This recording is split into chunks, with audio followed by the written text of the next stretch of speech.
साथियों, यह उलझन सुलझन की प्रस्तुति है। पहले जानो फिर मानो। साथियों, अति आत्मविश्वास नहीं, संतुलित विवेक समाज को सहज बनाता है।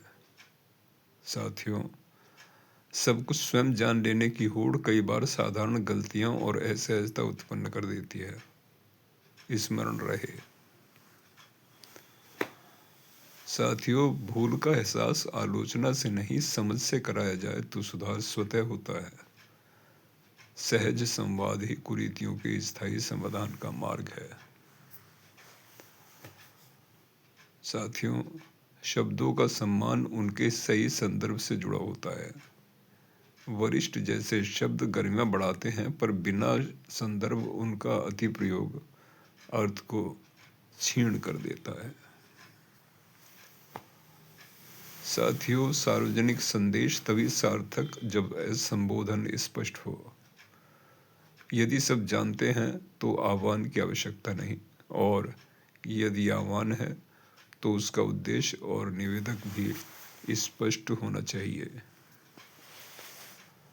वर्तमान पहचान ही सबसे सशक्त परिचय होती है। अतीत का उल्लेख सम्मानजनक हो सकता है, पर वर्तमान संदर्भ में स्वयं को प्रस्तुत करना सदैव परिपक्वता का संकेत है। साथियों, निमंत्रण भावना से नहीं, परंपरा से दिए जाते हैं। समझें कि सम्मान भाव में है, परंतु सामाजिक शिष्टाचार यह स्पष्ट करता है कि आमंत्रक सदैव जीवित होता है और जानकारी ही संवेदना की सही दिशा बताती है। साथियों, विशेषज्ञता पूछने से घटती नहीं अपितु निखरती है। अतः कारीगर मुद्रक या जानकार से परामर्श लेना कमजोरी नहीं बल्कि समझदारी है। समापन संकेत।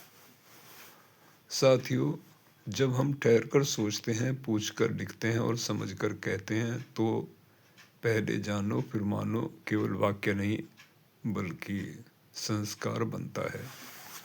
भारतीय जन सेवा पंचायत न्यास।